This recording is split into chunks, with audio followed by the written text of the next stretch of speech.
All right, today we're jumping into a really interesting take on the US-Iran conflict. We're looking at an analysis that says the current strategy isn't just failing, it's actually backfiring, and in some pretty surprising ways, both in the US and overseas. So let's break it down. And this quote really kicks things off with maybe the most surprising part of this whole thing. We're talking about a major split, right inside America's conservative movement. Yeah, this is definitely not the united front you might have been expecting. Okay, so for our first section, let's take a closer look at who these critics are and, what this split really means for the political game. So according to this analysis, you've got some of the loudest anti-war voices coming from places you just wouldn't expect. I mean, we're talking about people like Tucker Carlson, Candace Owens, Matt Walsh, even Bill O'Reilly. This is a huge break from that traditional, more interventionist neocon side of the party. It's creating this really interesting crack right down the middle. And look, this isn't just some friendly debate over ideas. The analyst makes a pretty strong point here. As the fallout from this conflict gets worse, this split could seriously tick off a key part of their voter base. That's a huge political problem, especially when you've got an election right around the corner. Okay, let's move on. Now we're going to dig into what the analyst calls the propaganda paradox.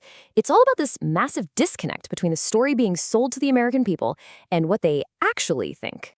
Wow. Okay, so the analyst points to quotes exactly like this one from Lindsey Graham as a perfect example of how the conflict is being sold.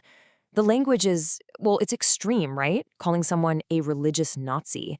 The argument is that this isn't about making a case for war with facts. It's about painting this over-the-top, villainous caricature of the enemy. And this slide lays out that contrast perfectly. On one hand, you have the official story. Iran is portrayed as this irrational, Western-hating, totally hostile power. But the analysts' counter-narrative? It's a very different picture. They argue that Iran is actually practicing restraint, that they telegraph their attacks and are very specific about hitting military targets, not civilians. It's a much more calculated approach.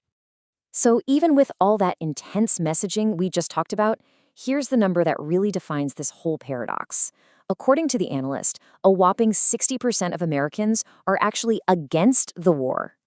And that is the heart of the paradox. Despite all the propaganda, a clear majority of people just aren't buying it.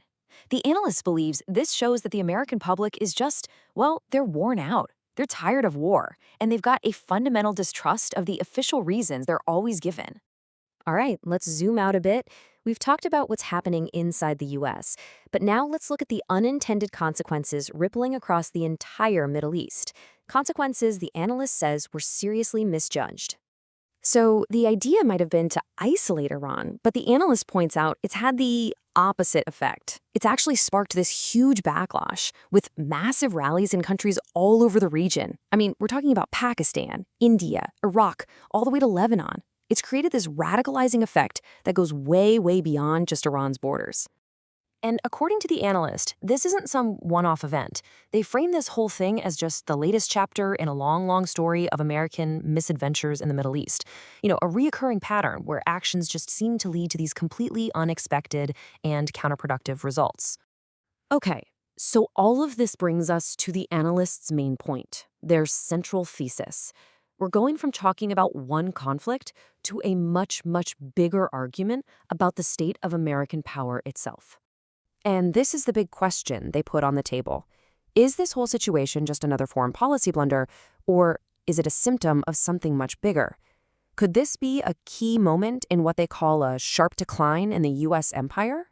So how did we even get to this point? Well, the analyst traces it back to what they describe as a decades-long obsession, this idea of transforming the Middle East to lock in U.S. and Israeli dominance. And they argue that this entire grand strategy hasn't just failed. It's been a spectacular and incredibly costly failure. And here's the analyst's really stark conclusion. They don't think this conflict is just going to be some footnote in a history book.